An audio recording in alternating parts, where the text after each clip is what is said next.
huge explosion sound. Everyone came out. A large section.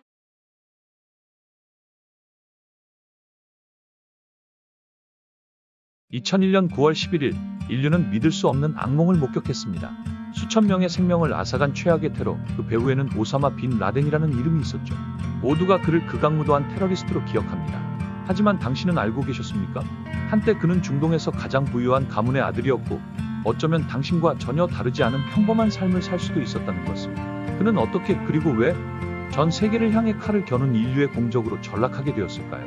실화의 기록은 우리가 미처 몰랐던 오사마 빈 라덴의 숨겨진 진실을 파헤칩니다. 1957년 사우디아라비아의 수도 리야드. 오사마 빈 라덴은 중동에서 가장 성공한 건설 재벌의 17번째 아들로 태어났습니다. 그의 아버지 모하메드 빈 라덴은 사우디 왕실과도 친밀한 관계를 맺은 거대한 기업의 창업주였죠. 세상 모든 것을 가질 수 있었던 그는 왜 그 길을 택하지 않았을까요? 겉으로 드러난 화려함 대신 그는 점점 더 종교적이고 금욕적인 삶에 몰두하기 시작합니다.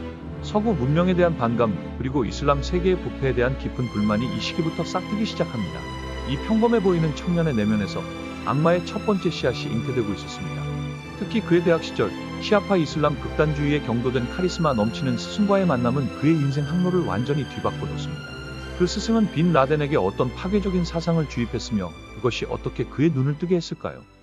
1979년 인류 역사의 한 페이지를 바꿀 거대한 사건이 터집니다. 소련의 아프가니스탄 침공. 전 세계는 이 사건을 냉전의 연장선으로 보았지만 오사마 빈 라덴에게는 달랐습니다. 그는 이슬람 세계에 대한 성전의 기회로 여겼습니다. 놀랍게도 당시 미국 CIA는 소련에 맞서 싸우던 아프가니스탄의 이슬람 무장 세력 무자헤딘을 은밀히 지원했습니다.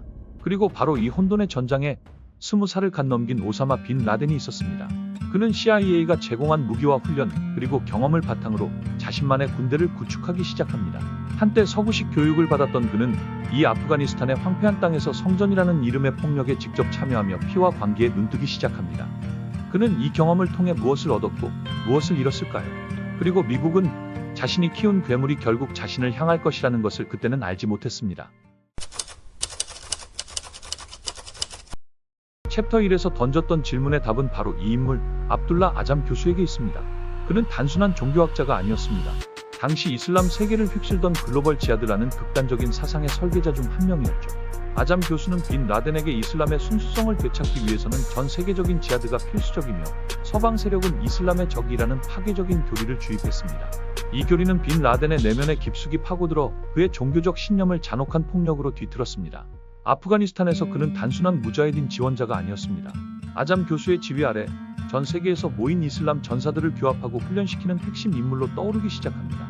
그들은 아프간 아랍인이라 불렸고 훗날 악명을 떨칠 조직의 원형이 되죠. 아이러니하게도 이 시기 미국 CIA는 소련에 대항하기 위해 이슬람 무장 세력에 막대한 자금과 무기를 지원하고 있었습니다. 그들의 눈에는 빈 라덴 역시 공동의 적을 상대하는 유용한 도구일 뿐이었죠. 하지만 미국이 간과한 사실이 있었습니다. 빈 라덴은 단순히 미국의 지시를 따르는 꼭두각시가 아니었습니다. 그는 아버지에게 물려받은 막대한 재산과 특유의 조직력을 바탕으로 아프가니스탄에서 자신만의 독립적인 무장 네트워크를 구축하기 시작합니다. 1988년 소련군이 아프가니스탄에서 철수하자 빈 라덴은 이제 더 이상 방어적 성전이 아닌 전 세계를 대상으로 하는 공격적 지하드의 필요성을 역설합니다. 그리고 그의 스승 압둘라 아잠과 함께 역사상 가장 악명 높은 테러 조직의 맹아를 심습니다. 그 이름은 바로 알카에다였습니다. 소련의 패퇴 이후 빈 라덴은 영웅이 되어 조국 사우디아라비아로 돌아왔습니다. 하지만 그의 눈에 비친 조국은 이미 부패하고 서구화된 타락한 이슬람 국가일 뿐이었습니다. 1990년 이라크의 쿠웨이트 침공으로 걸프전이 발발하자 사우디 왕실은 자국 보호를 위해 미군 주둔을 허용합니다. 이는 빈 라덴에게 절대 용납할 수 없는 배신이었습니다. 그는 신성한 이슬람 땅에 이겨도 군대가 주둔한다며 사우디 왕실과 미국을 맹렬히 비난하기 시작합니다. 빈 라덴은 사우디 왕실을 가까운 적으로 그리고 미국을 먼 적이자 이슬람의 모든 문제의 근원으로 규정하기 시작합니다. 이때부터 알카에다의 주요 목표는 서방 세계, 특히 미국으로 향하게 됩니다. 그가 품었던 광기의 씨앗은 이제 거대한 증오의 뿌리를 내리기 시작한 것입니다. 2001년 9월 11일, 그날 이후 세상은 영원히 변했습니다. 테러와의 전쟁은 시작되었고 10년 후 오사마 빈 라덴은 마침내 사살되었습니다. 하지만 그의 죽음이 모든 것의 끝은 아니었습니다. 알카에다의 새로운 수장으로 떠오른 이는 바로 이집트 출신 의사이자 알카에다의 주요 이론가이자 전략가였던 그의 오른팔 아이맨 알자와일이었습니다. 그는 무려 11년간 은신하며 테러의 불씨를 지폈지만 2022년 마침내 미국에 드론 공격으로 최후를 맞이했습니다. 두 명의 지도자가 사라졌지만 그들이 남긴 증오와 광기의 씨앗은 결코 죽지 않았습니다.